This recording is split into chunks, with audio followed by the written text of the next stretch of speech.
Hey, I'm the composer and poet Andrew Lloyd Fry, and this is an introduction to the six sonatas and partitas for solo violin by Bach. So I'm just going to talk a little bit about some of the context of the piece being written and some thoughts about it. I'm not going to do like a piece by piece in depth, but this is just kind of like a little bit more of an overview.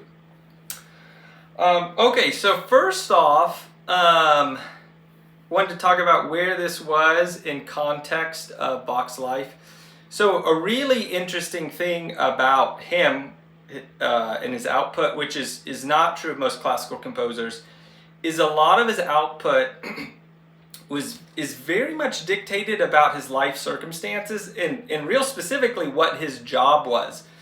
So he was a little bit more of a functional composer than, like what came along later and the romantic idea of just like you compose when the muse hits you for just the fact of composing.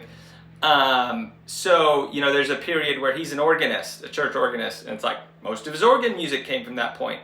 And there was a period where he was in charge of a lot of the music for Leipzig, the town, which was a lot of multiple churches. He's providing the music for multiple churches, and that's where a lot of his church music came from. This comes from a really special period in his life where he was working in Cothen, and essentially kind of like a small royalty, like minor royalty, just had him on staff, and he had court musicians. And for me, a lot of my favorite pieces of Bach come from this period. A lot of it is chamber music, a lot of it's non-vocal, and the solo cello suites is from this period. The Brandenburg concertos is from this period. So for me, that's kind of a sweet spot. And there's things he did in Leipzig that are chamber music, instrumental, that are great. But this comes from that period. A couple other things that I think make this work pretty special is Bach's father was a violinist. He died, I think he was like 10, and Bach himself played the violin. One of his early jobs, it was part of the job description was playing the violin. So I think, this is a little bit of guesswork, but I think that's kind of special, him writing this piece for the instrument his dad played. I believe his dad taught him violin. There's also this kind of like tantalizing idea, could Bach play these? And I don't think anybody knows for sure.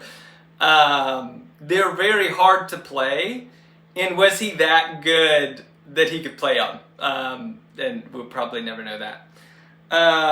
So that kind of leads me into what's interesting about this, what's hard about this, is a lot of the music has double stops or triple stops or quadruple stops, which if you don't know what that means, on the violin you're playing multiple notes, so double stop 2 notes, triple stop 3, etc.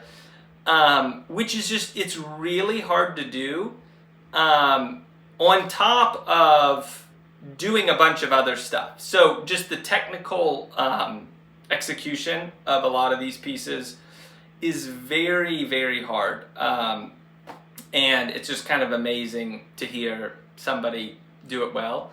And he's really, it's almost like he's like pushing at the limits of what can be done with an instrument that's normally like a single voice, and it's mostly doing the melodic information, the melodic content. And it's like, okay, well now it's doing the harmony and the melody, and how do you do that? And in its basic form, melody is 3 notes. Harmony is 3 notes and melody is 1. So it's like, how are you having a 4-voice thing? And we'll kind of talk about how he solves some of those problems. But it's just like, it's almost just like, man, if you look at this music, it doesn't even look possible at some points, just looking at it. It looks like piano music. So let's talk about how he solves some of those problems of like, how do you juggle this melodic harmonic content?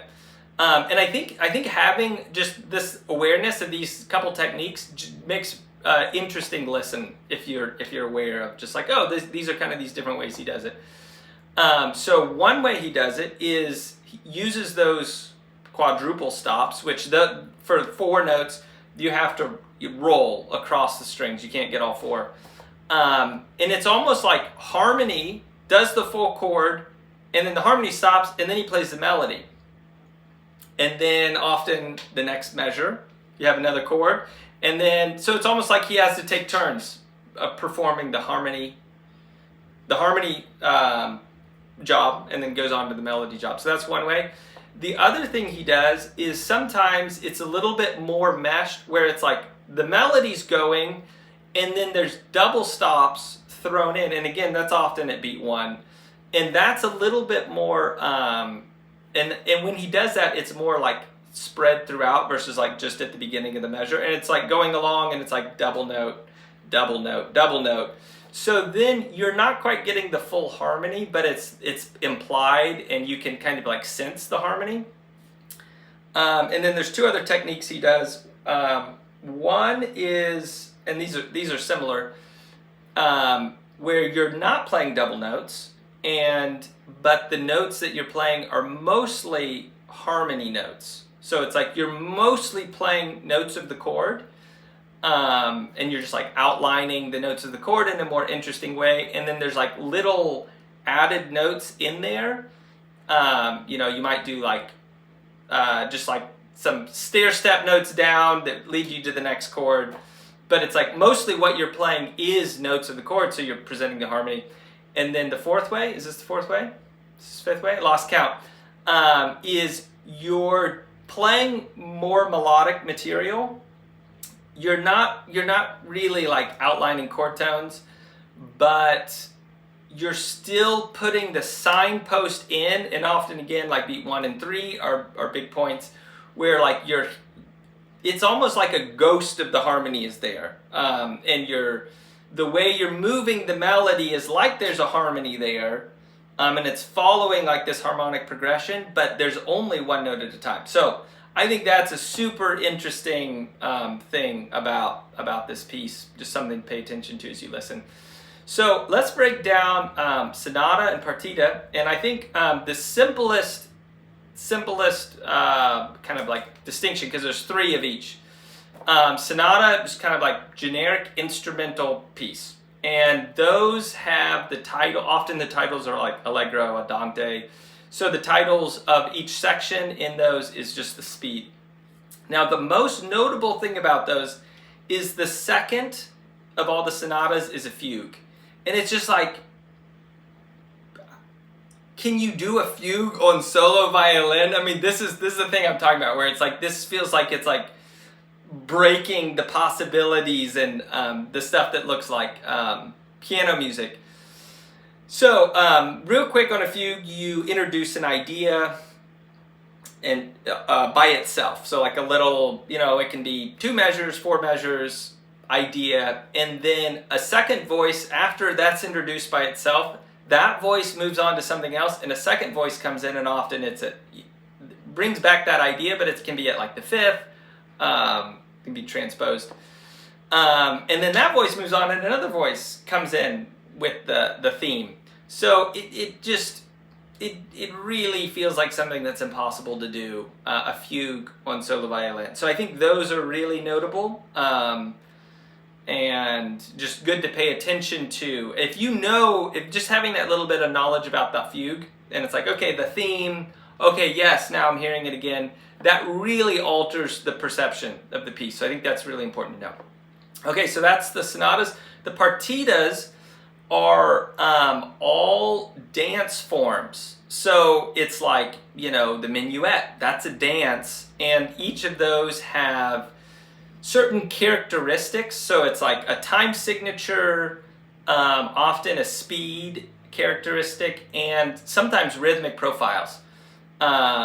So it's interesting because for the most part, there's one exception. It does not sound like dance music.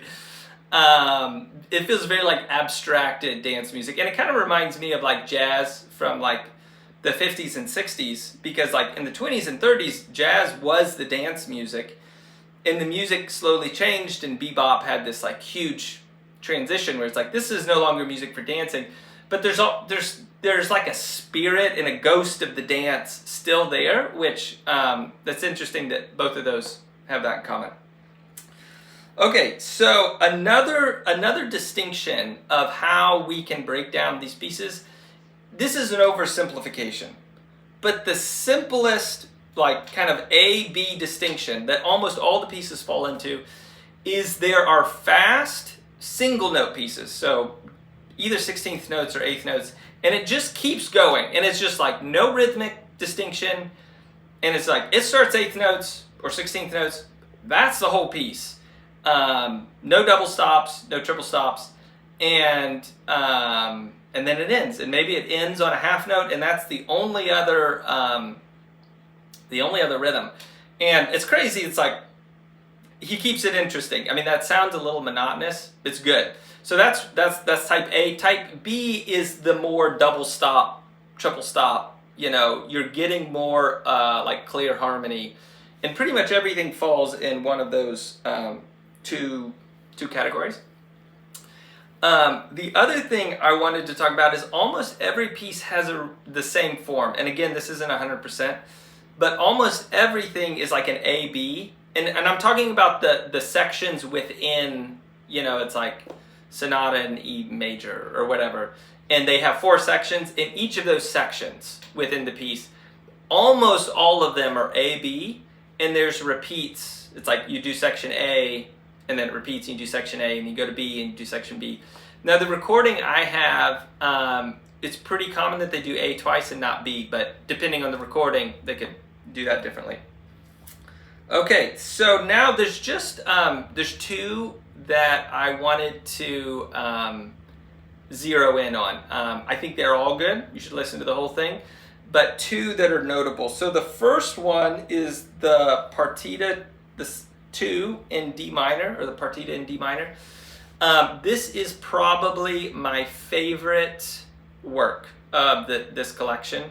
Like everyone is highlight to me. I wanted to focus on the section. I actually don't know how you pronounce it. Chaconne.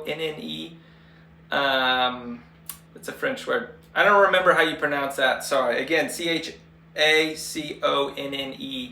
Chaconne, or something like that.